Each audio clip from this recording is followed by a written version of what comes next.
Hello friends, कैसे हैं आप सब। स्वागत है आपका यूपीएससी एट होम प्रविशा के यूट्यूब प्लेटफॉर्म पे।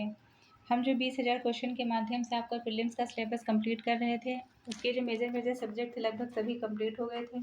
कुछ पार्ट बचा हुआ था, उसको हम एक एक करके कंप्लीट करेंगे। इसी के साथ साथ आपका मंडे से जो हमारी जो मेंस की सीरीज़ चल रही थी, जिसमें हमारा डेली का 5 क्वेश्चन का टारगेट रहता था, उसकी प्रैक्टिस फिर से स्टार्ट करेंगे।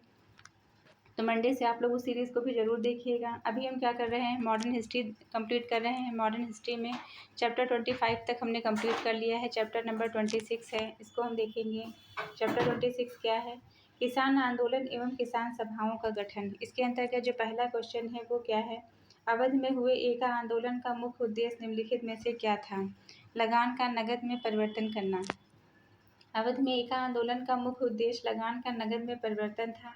इस आंदोलन का नेतृत्व पिछड़ी जाति के मदारी पासी ने किया था। आपसे ये भी पूछा जाता है कि एका आंदोलन का नेतृत्व किसने किया था, तो इसका नेतृत्व किया था मदारी पासी ने। इस आंदोलन का क्षेत्र क्या था? हरदोई, बाराबंकी, बहराइच, सीतापुर था। किसानों की मुख्य शिकायतें लगान में बढ़ोतरी और उपज के रूप में लगान वसूलने की प्रथा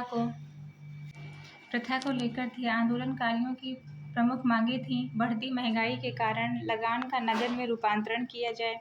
नेक्स्ट क्वेश्चन है, निम्न घटनाओं पर विचार कर उन्हें कालानुक्रम के अनुसार व्यवस्थित कीजिए।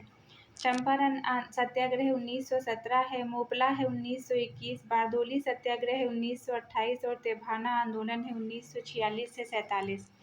नेक्स्ट क्वेश्चन हम देखेंगे, निम्नलिखित में से किसने उत्तर प्रदेश में ऐतिहासिक एका आंदोलन का नेतृत्व किया था? तो किसने किया था? मदारी पासी ने। उत्तर प्रदेश में ऐतिहासिक एका आंदोलन का नेतृत्व मदारी पासी ने किया था। उत्तर प्रदेश के हरदोई, बहराइच एवं सीतापुर जिले में लगान में वृद्धि एवं उपज के रूप में लगान वसूली को लेकर अवधि के किसानों ने यह आंदोलन चलाया। यह आंदोलन नवंबर 1921 में शुरू हुआ और अप्रैल 1922 तक चला। नेक्स्ट क्वेश्चन है, वह कौन सा क्षेत्र था जहां बाबा रामचंद्र ने किसानों को संगठित किया था? कौन सा क्षेत्र था? अवध का क्षेत्र था। अवध में बाबा रामचंद्र ने किसानों को संगठित किया था। प्रतापगढ़ का रूर गांव किसान सभा की गतिविधियों का प्रमुख केंद्र बन गया।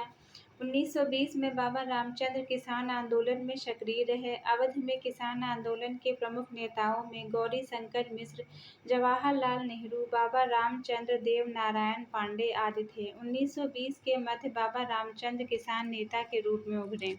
नेक्स्ट क्वेश्चन है, लखनऊ में स्थापित अखिल भारतीय किसान कांग्रेस के महासचिव के रूप में निम्नलिखित में से किसे चुना गया था?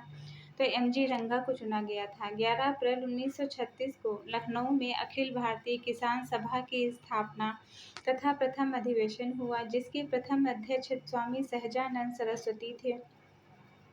एमजी रंगा को इसका महासचिव बनाया गया था। कांग्रेसी नेता पंडित जवाहरलाल नेहरू ने इस सम्मेलन में भाग लिया था। नेक्स्ट क्वेश्चन है, निम्नलिखित में से सत्याग्रहों में से किसका नेतृत्व महात्मा गांधी ने नहीं किया है? तो बारदोली का नेतृत्व महात्मा गांधी ने नहीं किया है। बारदोली सत्याग्रह, इस आंदोलन का नेतृत्व सरदार वल्लभ भाई पटेल ने किया था।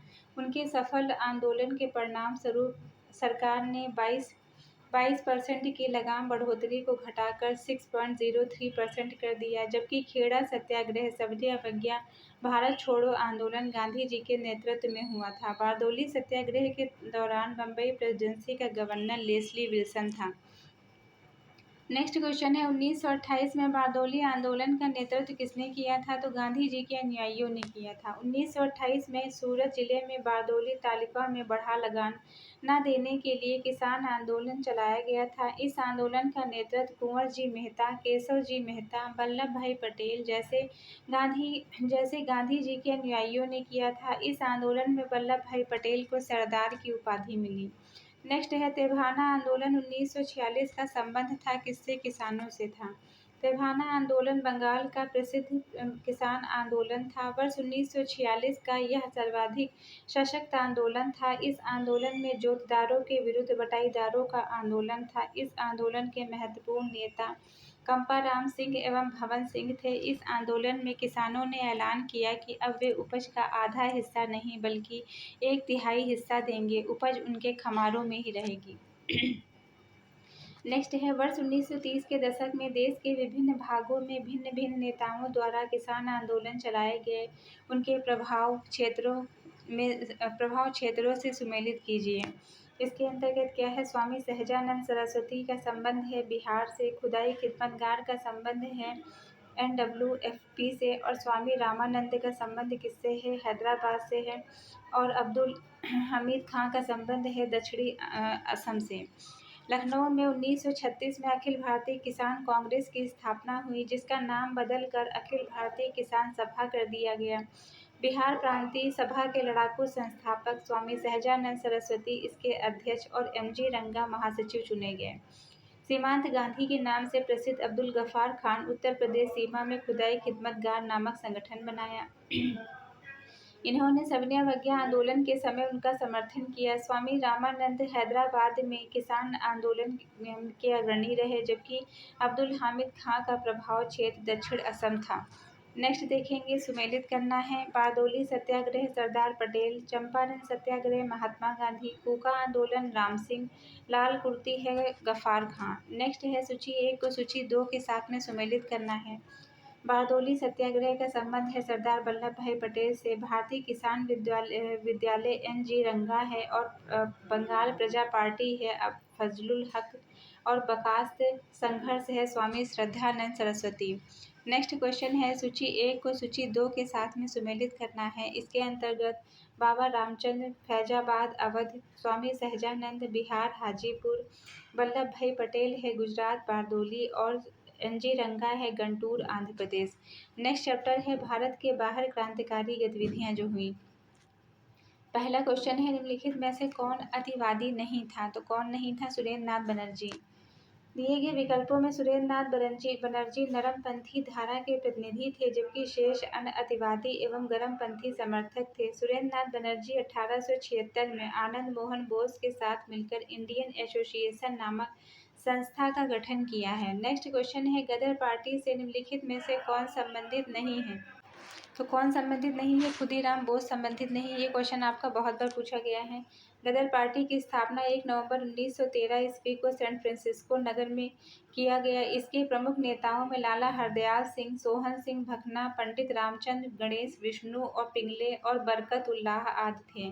खुदीराम बोस गदर आंदोलन से संबंधित नहीं थे। नेक्स्ट क्वेश्चन है, निम्नलिखित में से कौन एक कथन श्यामजी कृष्ण वर्मा के विषय में असत्य है? वह काठियावाड़ के निवासी थे। उन्होंने मासिक पत्र इंडियन सोशलिस्ट प्रारंभ किया था। भारतीय विद्यार्थियों के लिए उन्होंने लंदन में एक छात्रावास स्थापित किया, जिसे इंडिया हाउस कहा जाता है। वह गदर के समर्थक थे। ये इसके संदर्भ में असत्य है। गदर पत्र का संपादन लाला हरदयाल सिंह ने किया था, जो अंग्रेजी, उर्दू, पंजाबी में एक गदर या हिंदुस्तान गदर के विद्रोह की स्मृति का प्रकाशन किया था। यह एक साप्ताहिक पत्र था। गदर पत्रिका के नाम पर ही हिंदी एसोसिएशन ऑफ अमेरिका का नाम गदर पड़ गया, और उपरोक्त तीनों विकल्प में श्यामजी कृष्ण वर्मा के विषय में सत्य है। नेक्स्ट है, संयुक्त राज्य अमेरिका में भारतीय क्रांतिकारियों द्वारा प्रकाशित किए जाने वाला गदर कितनी भाषाओं में निकला है? तो वह 4 भाषाओं में। हरदयाल और उनके साथियों ने नवंबर 1913 में सैन फ्रांसिस्को में गदर नामक पत्र निकाला। यह पहले उर्दू और पंजाबी में निकलता था। बाद में यह 1914 ईस्वी और गुजराती में 1914 में और हिंदी 1915 में भी निकाला गया। इस पत्र का संपादन लाला हरदयाल के सहयोगी रामचंद्र पेशावरी करते थे। नेक्स्ट है, कामागाटा मारू कनाडा की यात्रा पर निकला क्या था? एक जलपोत था। कामागाटा मारू कनाडा की यात्रा पर निकला एक जापानी जलपोत था। यह घटना 1914 में हुई थी। कनाडा सरकार ने भारतीयों के अपने यहाँ प्रवेश पर लगभग प्रतिबंध लगा दिया था। एक ऐसा अप्रवासी कानून बना था, जिसके तहत केवल वही भारतीय कनाडा जा सकता था जो भारत से सीधे कनाडा आया हो। किंतु नवंबर 1913 में कनाडा की सुप्रीम कोर्ट ने ऐसे 35 भारतीयों को कनाडा में प्रवेश करने की इजाज़त दे दी थी, जो लगातार यात्रा करके नहीं आए थे। इस फैसले से उत्साहित सिंगापुर में ठेकेदारों का काम कर रहे एक भारतीय नागरिक गुरुदत्त सिंह ने किराए पर जहाज लेकर दक्षिण व पूर्व एशिया में इधर-उधर कर रहे भारतीय नागरिकों को लेकर वैंकूवर जाने का फैसला किया और 376 यात्रियों से लदा कमाटागारू जहाज वैंकूवर की ओर चल पड़ा। नेक्स्ट है, लंदन में इंडिया हाउस की स्थापना किसने की थी? तो की थी श्यामजी कृष्ण वर्मा ने। लंदन में इंडिया हाउस की स्थापना स्वतंत्रता सेनानी श्यामजी कृष्ण वर्मा ने 1905 में की थी। ये जो है वो समय था जब सन 1905 बंगाल के विभाजन के बाद भारतीय स्वतंत्रता संग्राम में उत्तर प्रदेश से उग्र राष्ट्रवाद एक प्रबल राजनीतिक ताकत के रूप में उभर रहा था। नेक्स्ट क्वेश्चन है, किस भारतीय ने विदेश में पहली गणतंत्रात्मक सरकार की स्थापना की थी? तो किसने? महेंद्र प्रताप ने। 1915 में राजा महेंद्र प्रताप ने काबुल में भारत की पहली गणतंत्रात्मक सरकार बनाई थी, जिसमें स्वयं राजा महेंद्र प्रताप राष्ट्रपति एवं बरकतुल्ला क्या थे? प्रधानमंत्री थे। नेक्स्ट क्वेश्चन देखेंगे, निम्नलिखित में से किस युग्म को इंग्लैंड में अंग्रेज अधिकारियों की हत्या के आरोप में फांसी की सजा मिली? मदन लाल ढींगरा और ऊधम सिंह। सर कर्जन वाइली भारत सचिव के प्रमुख परामर्शदाता थे। सर कर्जन वाइली को 1 जुलाई 1909 में मदन लाल ढींगरा को गोली से उड़ा दिया गया और मदन लाल ढींगरा ने गोली से उड़ा दिया और 16 अगस्त 1909 को मदन लाल ढींगरा को मृत्युदंड मिला। लंदन में सुनाम पटियाला के सरदार ऊधम सिंह ने जलियांवाला बाग हत्याकांड 13 अप्रैल 1919 मुख्य आरोपी माइकल ओ डायर को 13 मार्च 1940 को गोलियों से भून डाला। सरदार ऊधम सिंह को फांसी की सजा दी गई। उन्होंने मरने से पूर्व कहा, मुझे मृत्यु का डर नहीं है, मैंने अपने देशवासियों के घोर अपमान का बदला ले लिया। नेक्स्ट चैप्टर आपका है स्वराज पार्टी का गठन। Chapter number 28। पहला क्वेश्चन है इससे संबंधित, राष्ट्रीय नेता जो 1925 में केंद्रीय विधानसभा सेंट्रल लेजिस्लेटिव असेंबली के अध्यक्ष बने, उनका नाम क्या था? तो विट्ठल भाई पटेल। विट्ठल भाई पटेल 1925 में केंद्रीय विधानसभा सेंट्रल लेजिस्लेटिव असेंबली के अध्यक्ष बने। इनका जन्म 1871 में गुजरात के करमसद गांव में हुआ था। स्वराज पार्टी की स्थापना में इन्होंने विशेष भूमिका निभाई। इन्होंने स्वाधीनता आंदोलन के प्रमुख नेता विधानवेत्ता के साथ ही लौह पुरुष सरदार वल्लभ भाई पटेल के बड़े भाई के रूप में भी इन्हें जाना जाता है। नेक्स्ट है, निम्नलिखित में से कौन सा व्यक्ति स्वराज पार्टी के गठन से संबंधित है? तो कौन संबंधित है?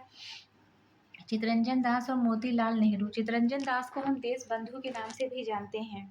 चितरंजन दास और मोतीलाल नेहरू ने 1923 में इलाहाबाद में कांग्रेस खिलाफत स्वराज पार्टी की स्थापना की, जिसे सामान्यतः स्वराज पार्टी के नाम से जाना जाता है। इस पार्टी के अध्यक्ष चितरंजन दास और मोतीलाल नेहरू इसके सचिव थे। नेक्स्ट है, मोतीलाल नेहरू और CR दास 1923 में गठित पार्टी का क्या नाम था? तो स्वराज पार्टी नाम था।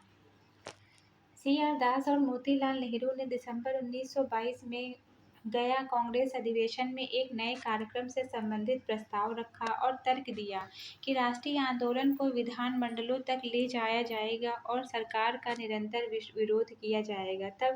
तब तक 1919 का अधिनियम अप्रासंगिक हो जाए जब तक 1919 का अधिनियम प्रासंगिक न हो जाए। लेकिन कांग्रेस के दूसरे खेमे ने, इसका नेतृत्व वल्लभ भाई पटेल, डॉक्टर राजेंद्र प्रसाद, सी राजगोपालाचारी कर रहे थे, ने इसका विरोध किया। प्रस्ताव नामंजूर हो गया। CR दास और मोतीलाल नेहरू ने अपने पदों से इस्तीफा दे दिया। 1 जनवरी 1923 को एक नई पार्टी कांग्रेस खिलाफत स्वराज पार्टी के गठन की घोषणा की गई। इस पार्टी को बाद में स्वराज पार्टी के नाम से जाना जाने लगा। नेक्स्ट क्वेश्चन है, स्वराज पार्टी के संस्थापक कौन थे? तो CR दास थे। स्वराज पार्टी का गठन 1923 में इलाहाबाद में देशबंधु चितरंजन दास तथा मोतीलाल नेहरू द्वारा किया गया। इसके अध्यक्ष देशबंधु चितरंजन दास तथा महासचिव मोतीलाल नेहरू थे। इस पार्टी की स्थापना का उद्देश्य चुनाव से काउंसिलों में प्रवेश कर उन्हें काम न करने देकर भारत शासन अधिनियम 1919 का विरोध एवं सुधार करना था। चितरंजन दास इस पार्टी के अध्यक्ष और मोतीलाल नेहरू इसके क्या थे? महासचिव थे। नेक्स्ट हम देखेंगे, निम्नलिखित में से कौन स्वराज दल से संबंधित नहीं था? तो राजगोपालाचारी इससे संबंधित नहीं थे। C राजगोपालाचारी स्वराज दल से संबंधित नहीं थे।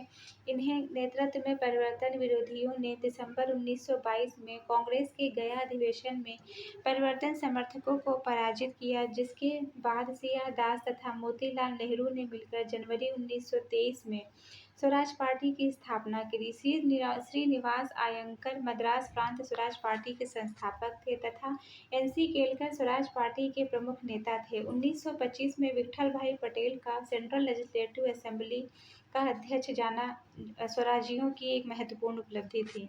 नेक्स्ट है, भारत में स्वराज पार्टी की स्थापना निम्नलिखित कारणों में से एक अथवा अधिक के लिए की गई थी। गांधी का असहयोग आंदोलन वापस लेना, काउंसिलों के प्रवेश कर उन्हें काम न करने देना, 1919 के भारत शासन अधिनियम का छेदन करना। मोतीलाल नेहरू चितरंजन दास ने जनवरी 1923 में स्वराज दल की स्थापना की। काउंसिल में प्रवेश के समर्थक स्वराज दल के नेताओं का तर्क था कि असहयोग आंदोलन को रोक देने के बाद कार्यकर्ताओं के समक्ष कोई कार्य नहीं था। वे विधान परिषदों के अन्य सदस्यों के सहयोग से सरकार के दमनकारी कार्यों का विरोध करना तथा कार्यों के प्रभाव में हिंदू मुस्लिम एकता को टूटने से बचाने का प्रयास करना चाहते थे। वे काउंसिल में प्रवेश करके नौकरशाही के किलों को तोड़ना चाहते थे। निर्वाचन में स्वराज दल को मध्य प्रांत में बहुमत मिला तथा संयुक्त प्रांत बम्बई बंगाल में प्रधानता मिली। नेक्स्ट है, वर्ष 1929 में जारी किए गए दीपावली घोषणा पत्र का संबंध था किससे? डोमिनियन स्टेट्स से। वर्ष 1929 में जारी किए गए दीपावली घोषणा पत्र का संबंध डोमिनियन स्टेट्स से था। नेक्स्ट है, निम्नलिखित में से किसने स्वराज पार्टी निर्माण के लिए कांग्रेस के अध्यक्ष पद से त्यागपत्र दिया? तो किसने दिया? सी.आर. दास ने। चितरंजन दास ने 1922 के गया अधिवेशन में कांग्रेस का अध्यक्ष चुना गया, परंतु स्वराज पार्टी के निर्माण के लिए सी.आर. दास ने कांग्रेस के अध्यक्ष पद से त्यागपत्र दे दिया। सी.आर. दास और मोतीलाल नेहरू ने जनवरी 1923 में स्वराज पार्टी की स्थापना इलाहाबाद में की थी। नेक्स्ट है, स्वतंत्रता पूर्व भारत में निम्नलिखित में से किसने केंद्रीय विधानसभा से स्वराज दल का समर्थन किया था? तो M.A. जिन्ना ने। जनवरी 1923 में चितरंजन दास और मोतीलाल नेहरू ने मिलकर इलाहाबाद में एक सम्मेलन कर स्वराज दल की स्थापना की। इस दल में कांग्रेस के अंदर ही समूह के रूप में कार्य करना था। इसने कांग्रेस के कार्यक्रम को ही स्वीकार किया, मगर एक बात को छोड़कर ही यह दल काउंसिल के चुनाव में भाग लेगा। केंद्रीय विधानसभा में स्वराज दल का समर्थन मोहम्मद अली जिन्ना ने किया। नेक्स्ट चैप्टर है चैप्टर 29 साइमन कमीशन एवं नेहरू रिपोर्ट से संबंधित है। पहला क्वेश्चन है कि भारतीय स्वतंत्रता संग्राम के संदर्भ में निम्नलिखित संस्तुतियों में से नेहरू रिपोर्ट 1928 में की गई। पहली स्टेज में भारत के लिए डोमिनियन स्टेट्स, अल्पसंख्यकों के लिए सीटों का आरक्षण, भारतीयों के लिए संविधान में मूल अधिकारों का प्रावधान, उपयुक्त सभी। 11 मई 1928 को मोतीलाल नेहरू के नेतृत्व में एक 7 सदस्यीय समिति का गठन किया गया। इस समिति के द्वारा प्रस्तुत रिपोर्ट को नेहरू रिपोर्ट के नाम से जाना जाता है। इसमें निम्न सिफारिशें शामिल हैं: भारत को डोमिनियन स्टेट्स का दर्जा, गवर्नर जनरल की स्थिति सिर्फ संवैधानिक मुखिया के रूप में, अल्पसंख्यकों के लिए सीटों का आरक्षण तथा सांप्रदायिक आधार पर पृथक निर्वाचन मंडल की अस्वीकृति, भारतीयों के लिए संविधान के मूल अधिकार का प्रावधान। नेक्स्ट है, लाला लाजपत राय निम्नलिखित में से किसके विरुद्ध प्रदर्शन में घातक रूप से घायल हुए थे? तो साइमन कमीशन के। साइमन कमीशन का विरोध करते समय लाहौर में पुलिस लाठीचार्ज में लाला लाजपत राय घायल हो गए थे, जिसके पश्चात उसकी मृत्यु हो गई। साइमन कमीशन में 7 सदस्य थे और अन्य सभी अंग्रेज थे। यही इसके विरोध का कारण था। नेक्स्ट क्वेश्चन है, निम्नलिखित कथनों पर विचार कीजिए, साइमन कमीशन के संबंध में क्या सही है? उपयुक्त नियुक्ति 1919 एक्ट के क्रियान्वयन की पूछताछ के लिए की गई। उसके अध्यक्ष सर जॉन साइमन थे। उसने संघीय प्रकार की सरकार की संस्तुति की थी। भारतीय नेताओं ने उसका विरोध किया था। भारत में प्रशासनिक सुधार की जांच 1919 के भारत शासन अधिनियम की व्यवस्था है। कर अपेक्षित सुधार के लिए रिपोर्ट देने 1919 के एक्ट के अनुसार 1927 में सर जॉन साइमन की अध्यक्षता में 7 सदस्यीय अध्यक्ष सहित आयोग गठित किया गया, जिसमें कोई सदस्य भारतीय नहीं था। जहां जहां कमीशन किया गया उसे काले झंडे दिखाए गए। 1928 में लाहौर में साइमन कमीशन के विरोध प्रदर्शन में पुलिस की लाठी की चोट से घायल होने के कारण लाला लाजपत राय की मृत्यु हो गई। 1930 में कमीशन की रिपोर्ट प्रकाशित हुई। कमीशन की सिफारिशें, प्रांतों की स्वायत्तता, सांप्रदायिक निर्वाचन की व्यवस्था जारी, वर्मा को भारत से अलग करना, भारत के लिए संघीय संविधान और प्रांतीय विधानमंडलों के विस्तार एवं मुसलमानों का विशेष प्रतिनिधित्व, गवर्नर जनरल एवं गवर्नरों के अधिकारों को बढ़ाने आदि सुझाव। नेक्स्ट है साइमन कमीशन के द्वारा निम्नलिखित में से किस स्थान की यात्रा नहीं की गई है? तो ग्वालियर की। साइमन कमीशन के द्वारा ग्वालियर की यात्रा नहीं की गई थी। साइमन कमीशन 3 फरवरी से 31 मार्च 1928 से 11 अक्टूबर 1928 से 13 अप्रैल 1929 की अवधि के दौरान भारत रहा। इस दौरान लाहौर, कराची, पेशावर, दिल्ली, लखनऊ, पटना, कलकत्ता, शिलांग, रंगून, मद्रास, नागपुर में बैठकें की। नेक्स्ट है निम्नलिखित साइमन कमीशन के सदस्यों में से कौन उत्तरदायी था? तो सर जॉन साइमन।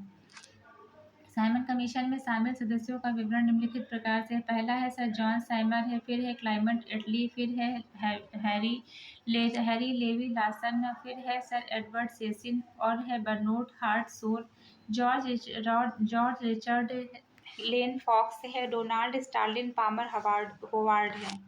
नेक्स्ट है किसके सुझावों पर भारतीयों को साइमन कमीशन से बाहर रखा गया था? तो लॉर्ड इरविन के सुझावों पर। 3 फरवरी 1928 को साइमन कमीशन भारत आया। इसे व्हाइट मैन श्वेत कमीशन भी कहते हैं और इस कमीशन का उद्देश्य यह जांच करना था कि क्या भारत को और अधिक संवैधानिक अधिकार दिए जाएं तो उसका स्वरूप क्या होगा। साइमन की अध्यक्षता में भारतीय संवैधानिक आयोग का गठन किया गया। इस सुझाव के लिए लॉर्ड इरविन के कहने पर भारतीयों को साइमन कमीशन से बाहर रखा गया। नेक्स्ट क्वेश्चन है भारत में साइमन कमीशन का बहिष्कार किया गया क्योंकि इसके सारे सदस्य अंग्रेज थे।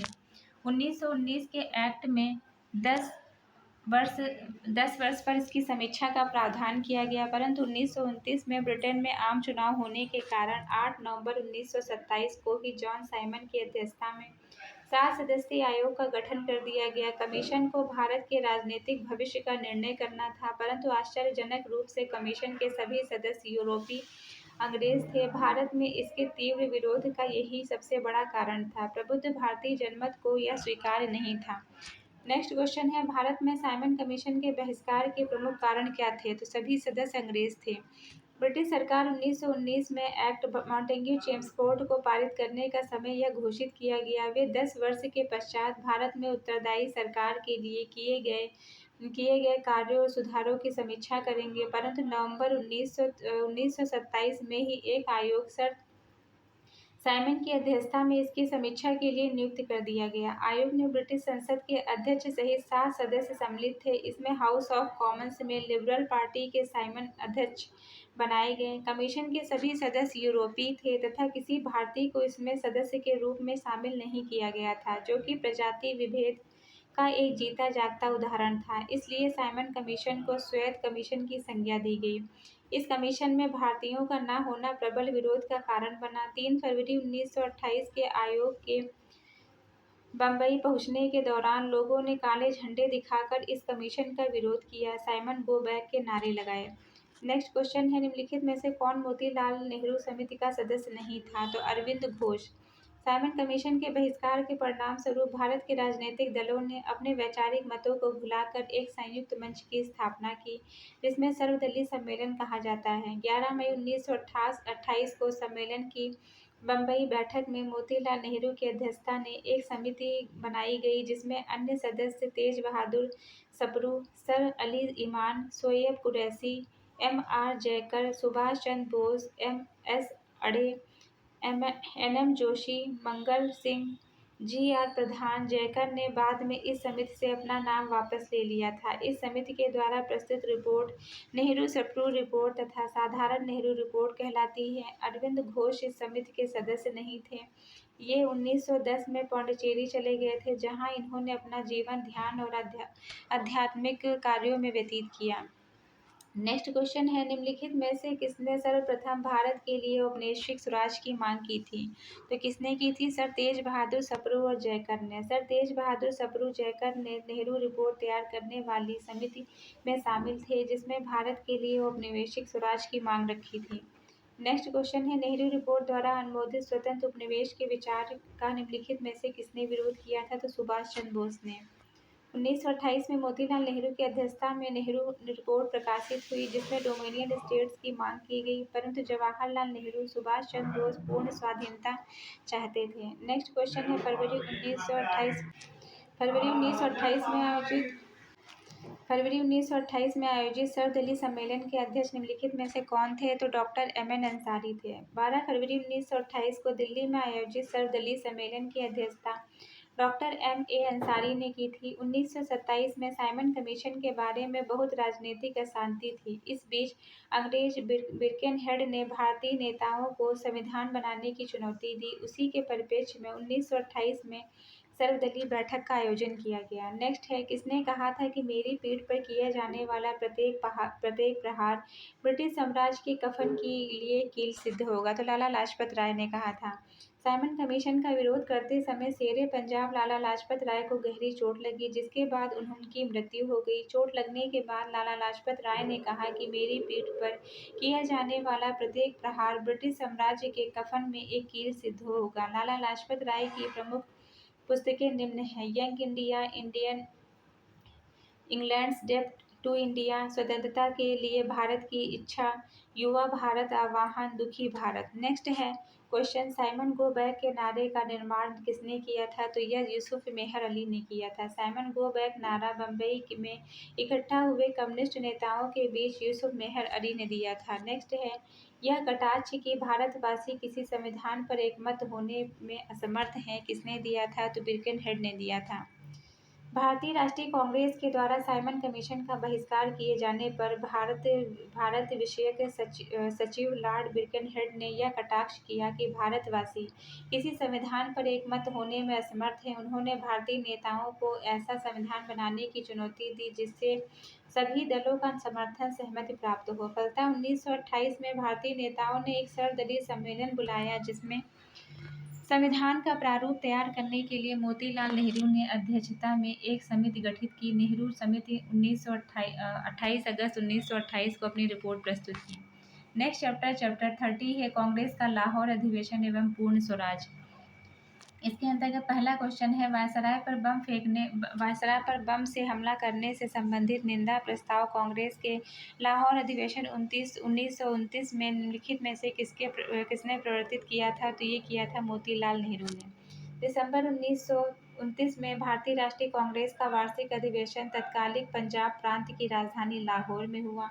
इस अधिवेशन में कांग्रेस के द्वारा पूर्ण स्वराज का लक्ष्य घोषित किया। इस अधिवेशन की अध्यक्षता जवाहरलाल नेहरू ने की। मोतीलाल नेहरू ने ही वायसराय पर बम हमले के संबंध में निंदा की, प्रस्ताव को प्रवर्तित किया। उन्होंने सरकार पर अमानवीयता का भी आरोप लगाया। नेक्स्ट है, भारतीय राष्ट्रीय कांग्रेस का वह अधिवेशन जिसमें संपूर्ण स्वाधीनता की शपथ ली गई थी कौन सा था? तो लाहौर अधिवेशन 1929। 31 दिसंबर 1929 में कांग्रेस के लाहौर अधिवेशन में नेहरू रिपोर्ट को निरस्त घोषित कर दिया गया। जवाहरलाल नेहरू को कांग्रेस के इस ऐतिहासिक अधिवेशन का अध्यक्ष चुना गया। इस अधिवेशन में पारित प्रस्ताव संक्षेप में इस प्रकार है। नेहरू समिति की रिपोर्ट अब निरस्त हो चुकी है, अर्थात अधिराज्य का दर्जा अब स्वीकार्य नहीं था। नेक्स्ट है, लाहौर कांग्रेस में पारित पूर्ण स्वराज प्रस्ताव के अनुसार कांग्रेस के संविधान में स्वराज शब्द का अब से अर्थ पूर्ण स्वतंत्रता व पूर्ण स्वराज होगा। इसे राष्ट्रीय आंदोलन का लक्ष्य निर्धारित किया गया। नेक्स्ट है, केंद्रीय और प्रांतीय विधानमंडलों तथा सरकार द्वारा गठित समितियों का पूर्ण बहिष्कार किया जाना था।